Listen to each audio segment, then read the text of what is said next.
10. O yan, Mark ha. Sige, kahit mga 3-5 yung bisikleta, walang problema yun. Alam kong kasya naman yun para sa makabili tayo ng kapapanong isda o gulay na maililibot natin dito. Mark, ito wag mong sanang, yung alam mo yun, wag mo sanang gastusin lang. Ha? Kasi alam mo naman ang pera mabilis yung gastusin. So pag nagastos mo yan, wala na. Hindi wala na tayong pwedeng paikutin. Paikutin mo muna. Ha? O babalitaan mo ako pagkatapos ng ilang araw. Bibisitahin ulit kita habang naghahanda ako dun sa... Kasi gusto kita matulungan, may hatid-hatid mo maling nanay mo, no? Pero malay mo, may mga mabubuti tayong loob na pwede din makatulong sa atin. Na mas maganda, magkaroon ka nga sana yung yung e-bike na tinatawag, di ba? Yung electric bike na lang sana para... Kaso mabilis lang din yata malubat yun. Baka hindi mo pa naiikot tong area nyo, malubat na yun. Kaya mas maganda bisikleta talaga. Maghahanap po ako mamaya. Bumili ka ha, ng magagamit mo. Tapos ano bang pwede natin? Yung bisikleta dapat may yan eh. may lagayan kasi yun ng kahit timba eh. Ganun. Di ba? Sige, ganito na lang gawin natin, Mark. Ako nang bahala magdagdag if ever man. Ganito na lang gawin natin. Sa'yo ko na ipapagawa, ha? Kasi kami, medyo busy din kasi kami. Ganito na lang. Bumili ka ng bisikleta. Opo. Dali mo sa pawildingan. Palagyan mo siya ng lagayan. Box po. Yung kahit, yung kasyang timba na dalawa.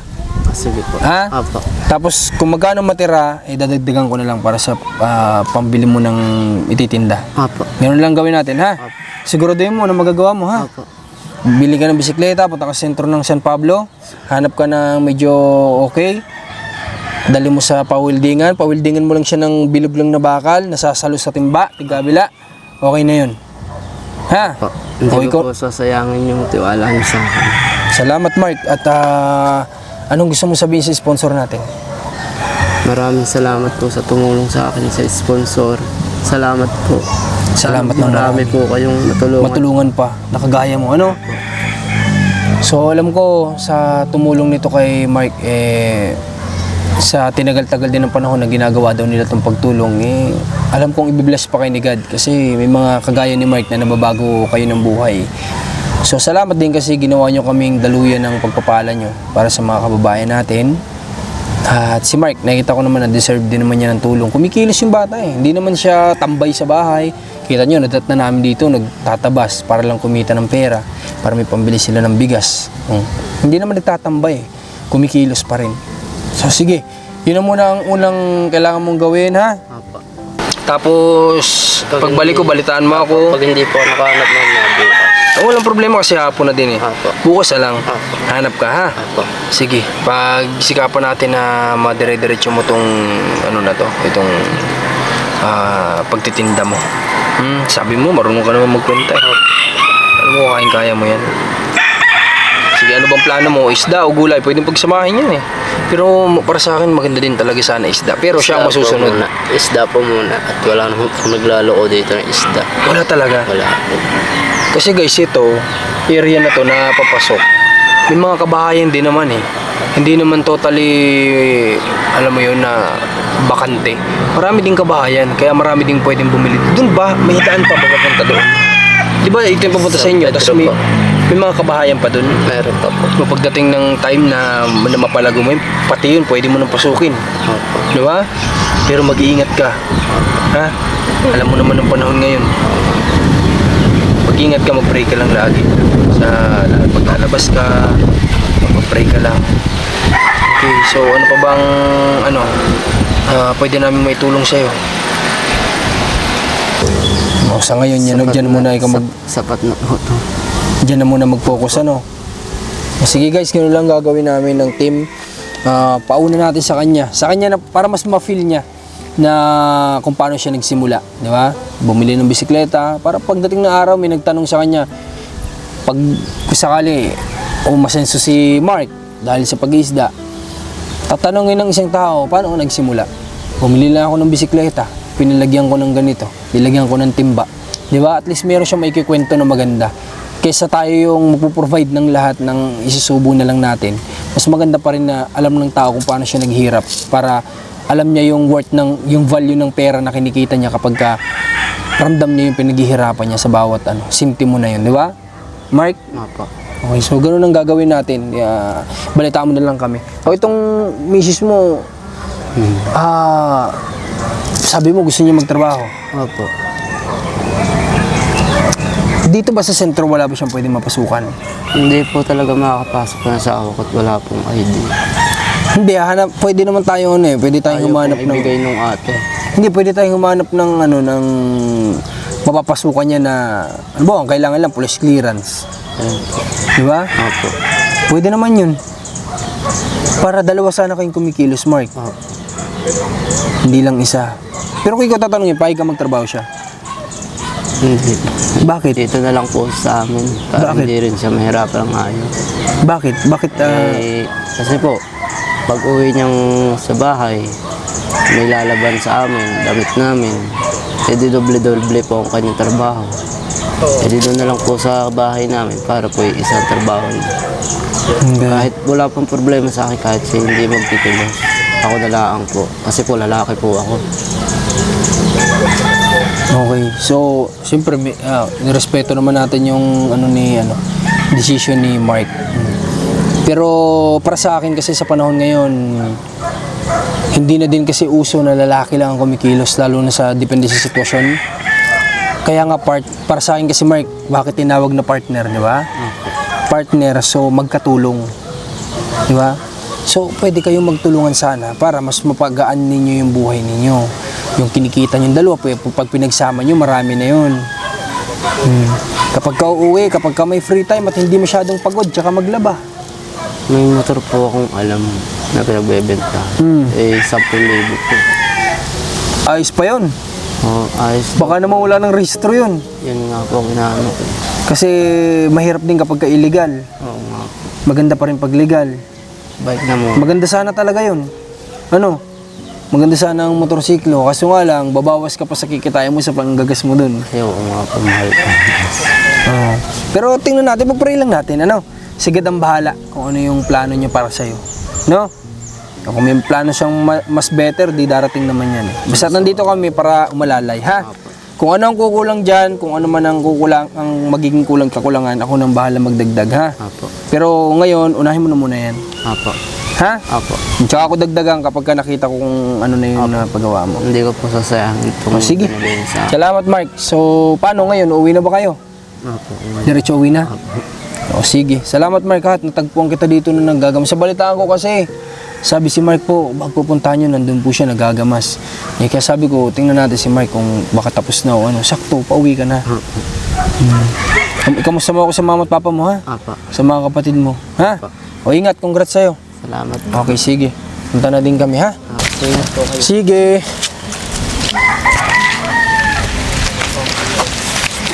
Ate, guide mo to si Mark, ha? Bibili siya bukas ng bisikleta muna. Tapos pawildingan niya ng lagayan ng kahit yung timba na magkakasya doon para sa paglalagyan ng mga isda. Ha? Tapos kung ano yung matitira, paresibuhan nyo lagi, ha? Patitingnan ko yun. Tapos pagka kung ano magiging kakulangan doon, akong bahala magdagdag, ha? Para makabili siya ng isda, makapag-angkat doon sa Ha? Sige, sige. Ingat kayo, mag-asawa. Sige. Sige. Kung Kuya Milencio. O yan, ha? Oo. Yung kaibigan mo, sa ngayon, magkakaroon na siya ng munting pangnegosyo, panimula. So, masaya ka naman para sa kanya. Masaya ako para sa kanya. Kaya yung binigay niya pa-ecolog niya ngayon ay salamat. Salamat din sa mga tumulong, sa sponsor. Tinuturuan ko naman sila, tinuturuan ko paano din magnegosyo dahil dyan din ako Nagsimula dati. Oo, nagsimula dati. Kumbaga may experience ka. Oo, kasi ako noon, buy and sell kasi ako, mahilig dito sa mga negosyo. Kaya sila, in-advise ko, In-advisean mo. yung tulong na binigay nyo, alagaan at pag-ingatan at pagyamanin. Kasi kapag ginastos lang nila yun para sa pagkain, wala lang yun. Oo. Pero kung paiikutin mo na nila yun, di ba? Oo. Tis-tis lang, ganun talaga eh. Pag nagsisimula, tis-tis lang. Kaya nga sabi ko, yung pinagkalob sa ni Kuya Marco, paikutin ninyo, yung puhunan ay huwag mawawala. Basta yung tubo, kung may pagkain na kayo pang isang araw, okay na. Tapos may konting panggastos, basta yung puhunan ay huwag mawawala. Yun ang importante. Oo. Tama yung advice ni Kuya. Yung munting tubo, yun lang ang gagalawin nyo. Oo. Pero yung puhunan, dapat wag na wag nyong Oo. gagalawin. Oo. Kasi pag nagalaw yun, wala na. Oo. Wala na kayong paikutin. Yun nga advice ko sa kanya. Tama yun. So salamat Kuya Milencio. Alam ko nandiyan ka naman eh. Pag minsan, pag may time ka, napunta-punta ka naman dun eh. Oo, napunta ako. Advisean mo siya. Oo. Ha? Sabi ko nga, alagaan nyo, basta may tumutulong, pagyamanin ninyo, at pagdating ng araw yan, tutulong sa inyo. Tama yun. Yun, wala namang, para sa kanila naman yun eh. Oo. Hindi naman sa'yo, hindi naman sa akin. Oo. Hmm. Kaya sabi ko, habang may tumutulong, talagang mahalin nyo at alagaan. Tama yun. Kasi kapag ka nasayang pa itong pagkakataon, di natin alam kung may mga susunod pa Oo. na pagkakataon para sa kanila. Oo. Di ba? Kaya sinabihan ko yung asawa niya, guide na rin niya, tulungan na rin niya. Ganyan. Tama. Siya rin naman ang tutulong sa kanya, wala nang iba. Kasi yung asawa niya, ang kahit pa paano, may natapos yun. Oo. Kahit pa paano siguro may kaalaman siya para sa ganyan. Malaki pati ang edad kasi niya. Nung Yung asawa gap. niya. Oo, yung gap ng edad niya. Yung babae kasi 24, tapos si Jay, 22. 22 lang. 22 Oo, lang. malaki ang gap nila. So mas matured yun, possible. Oo. Pero hindi naman ako niniwala. Wala naman sa edad yan. May bata din na matured eh. Oo. Pero baka lang, mas matured yung asawa. Oo. No? Oo, kaya sabi ko, ako, alagaan mo yung puhunan. Sabi ko doon sa asawa, turuan din yung puhunan, magnegosyo. Kasi dyan din ako nagdaan sa mga buy and sell, ganyan. Minsan Kuya Melencio, sumagi sa isip mo noong hindi pa namin siya nakikilala na sana may makatulong sa inyo. Oo, kasi nung bago ka makarating doon kay J. Mark, Biyernes yun, nagsimba muna kami. Kaming pamilya niya. Siguro 4 kami. Si J. Mark, yung asawa, yung bunso, yung ina, ako. Nagsimba muna kami ng Biyernes. Tapos pinag-pray ko talaga na may makatulong sa kanya. Grabe, oh. Tapos that time na nabalita ako, napunta ako sa kanila. Nakarating kayo doon. Yung ng birthday ngayon nagpuso. Di ba, namuso? Yun ako. Tingnan niyo kung gaano ka-powerful ang prayer. Oh, pinag-pray ni Kuya Melencio, yung kaibigan niya. Dininig agad ni Lord. Nakapunta tayo doon at natulungan ng sponsor natin. Tapos Maraming salamat. Nung dumating ako, sabi, pinagpunta dito ng vlogger. Sabi, sino? Si yung nagpunta kay Nanay Mary, si Kuya Marco. Si Kuya Marco yun. Eh, dito ang tuwa ka. Oo. Sabi ko, thank you. Kaya ako napaiyak talaga ng araw na yun. Grabe. Sabi, dininig niya. Dati na namuso para sa punta. No? Kaya ang prayer talaga, number 1 yan. Di ba Kuya Melencio? Ang prayer ay number 1 yan. Kung wala tayong ibang lalapitan, sabi ko nga rin sa kanya, wala tayong ibang lalapitan, kundi Kay Lord lang Kay Lord talaga. lang talaga. Kung hindi ako nagpipray lagi ako nagsimba kahit saan. Talagang siguro baka that time na sa lansangan talaga ako nagpunta. Tama. Lagi ako nagpipray. Tsaka lagi ako pinagkakalab sa akin. Lagi ko sineshare yan. Ang katuwiran ko, pag nag-share ako, basta wag na ako magkakasakit at para makapaglingkod pa sa kanila. Tama. Salamat Kuya Melencio, ha? Sige, salamat. Asahan kita, guide mo siya. Oo. Ha? I-guide ko rin kayo. Diba? Sige, salamat. Pag-pray mo kami, ha? Oo. Sige Kuya, salamat po. Basta dyan lang kami pagka kailangan nyo kami. Opo. Sige Kuya, ha? God bless sa'yo. Ingat Punta na tayo, kami. Sige. Alright guys, so palabas na kami dito sa area at hindi na kami nagtuloy dun kala Mark kasi medyo may kalayuan pa eh. Kaya doon na lang para nang sa ganun eh may abot na agad natin sa kanya yung pinabibigay din ng sponsor. So ayun, titingnan muna natin guys ha kung ano. Pwede ko naman sanang bigyan na siya ngayon eh. Bigyan ko na sana siya ngayon ng cash na pangdagdag doon. Pero ang siyempre tinitingnan muna natin kung magagawa niya yung simpleng bagay na ganun. Tingnan muna natin, subukan natin siya. So pwedeng sa isang araw babalik tayo dito. Tingnan natin kung nagawa ni Mark yung task natin para sa kanya sa loob ng isang araw. Kasi sabi niya bukas daw siya titingin. So tingnan natin kung magagawa niya ba yung pinasusuyo natin sa kanya. So kapag nagawa niya yung simpleng bagay na yon, so pwede na natin siyang pwede na nating sa kanyang ibigay o dagdagan yung kanyang pangnegosyo. Kami nang bahala magdagdag para nang sa ganon ay kumbaga kagaya nga sabi ko kanina, pagtrabahuhan ng tao yung para sa kanila din naman, di ba? Kasi hindi naman para sa atin, para sa kanila naman yun eh. So doon natin makikita kung aasikasuhin niya ba yung para sa munting negosyo niya o hindi. Doon natin malalaman yun. So try lang natin siya, no? Then yun, maraming salamat ulit sa nagbigay at nakita kong worth it naman po yung tulong niyo para kay Mark kasi masipag naman yung bata eh, gumagawa naman ng paraan. Ayun nga lang para sa akin ay yung sinabi niya lang na ang gusto niya nasa bahay na lang yung asawa niya. Hindi ko alam kung natatakot si Mark na magtrabaho yung asawa niya sa labas or anong dahilan. Pero para sa akin kasi, lalo na sa sitwasyon nila, mas importante para sa akin na magtulungan silang dalawa. Lalo na't yung asawa niya may natapos sa mga paano. So mamasukan, habang siya nagtitinda rin naman ng isda. So yung kinikita nila, pwede na nilang pagsamahin. Mas aangat yung buhay nila kumpara sa isa lang yung kumikilos. Di ba?